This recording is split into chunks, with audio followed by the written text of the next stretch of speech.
บางเหรียญคริปโตหากว่าเปิดโตมาใหม่ๆราคากลับร่วงลงไปหลายอันนี้นี่ข้อยก็เคยพบเนาะและก่อนที่ว่าจะไปลงทุนนี่นักลงทุนควรรู้จัก vesting schedule หรือว่าตารางการปลดล็อกของเหรียญ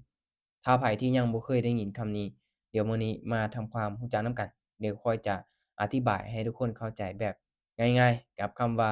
vesting schedule มันแม่นหยังเนาะเว้าง่ายๆมันเป็นแผนที่กำหนดว่า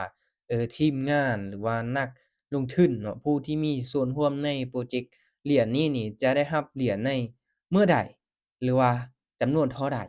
ยกตัวอย่างให้เข้าใจง่ายๆสมมุติว่ามีพรอเจกต์ที่จะปั้นเหรียญออกมาหรือว่าสร้างเหรียญออกมา100,000,000เหรียญและจะแจกให้ทีมงาน20,000,000เหรียญ แต่แน่นอนในปีทำอิฐเนี่ยมันอาจจะขายยังบ่เบิดทั้ง100,000,000เหรียญนั้นเลยเนาะเขาก็เลยบ่ฟ้าวที่จะปลดล็อกเทื่อเนาะเอาไว้ปลดล็อกหรือว่าวางแผนไว้ปลดล็อกในปีต่อๆไปว่าซั่นซะในปีหน้าอีกเนาะคือปีนี้เราปลดล็อกมา20,000,000เหรียญก่อนจาก100,000,000เหรียญว่าซั่นซะเนาะอันนี้แหละที่เขาเอิ้นว่า vesting schedule เนาะ มันคือตารางหรือว่าแผนการที่เขาเจ้าอ่าวางแผนออกมาในการใช้ไว้ในการปลดล็อกเหรียญทุกเหรียญเลยทุกเหรียญ Crypto แต่ว่าบิตคอยน์เนาะบิตคอยน์มันจะบ่มีเนาะบิตคอยน์มันได้กำหนดออกมาแล้วเนาะ11,000,000เหรียญและ Ethereum ก็จะมีในช่วงแรกๆเนาะส่วนหลายจะมีในเหรียญใหม่ๆเนาะเหรียญ Crypto ที่เกิดขึ้นใหม่และเหรียญ Crypto ในโลกนี้เอิ้นได้ว่าหลายเนาะ พุดขึ้นมาแต่ละมื้อนี่เอิ้นได้ว่าหลายแรงสำหรับไผที่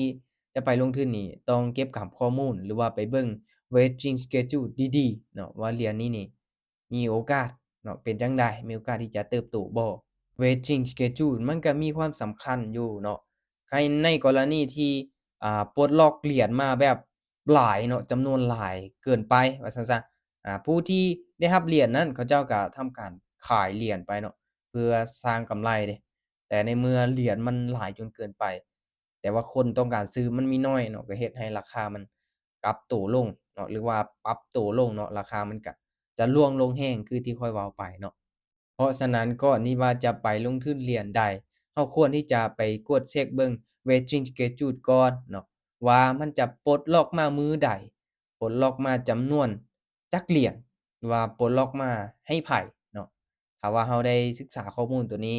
มันจะเป็นสิ่งที่ดีเลยก่อนที่ว่าเราจะไปลงทุนเนาะกับเหรียญนั้นๆสรุปง่ายๆคลิปนี้ Vesting Schedule หรือว่าตารางการปลดล็อกเหรียญ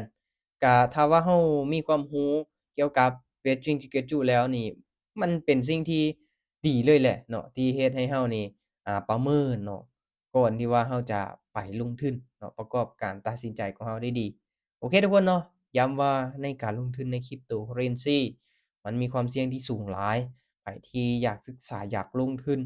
ก็ให้ศึกษาหาความรู้ดีๆเนาะหรือว่าปรึกษาข้อยได้ข้อยก็บ่ได้เก่งแต่ว่ายินดีแชร์ความรู้แชร์ประสบการณ์ให้เนาะว่าเรื่องการลงทุนในด้านการเทรดบ่หรือว่า Crypto บ่อยากซื้อเหรียญแบบใดเนาะก็ปรึกษาข้อยได้ทุกคนเนาะ แต่ว่าเขาบ่ได้แนะนำหรือว่าชักชวนให้ทุกคนเข้ามาเทรดเข้ามาลงทุนตามเด้อเนาะข้อยเฮ็ดคลิปลงไปก็เป็นการแชร์แบ่งปันความรู้ให้กับคนที่สนใจคนที่กำลังลงทุนทางด้านนี้อยู่เนาะย้ำว่าทุกๆการลงทุนมีความเสี่ยงให้ทุกคนศึกษาหาความรู้ดีๆก่อนที่ว่าจะตัดสินใจเข้ามาลงทุนและนำเงินเย็นมาลงทุนเท่านั้นเนาะกดติดตามไว้และเรามาเจอกันใหม่ในคลิปต่อไปทุกคน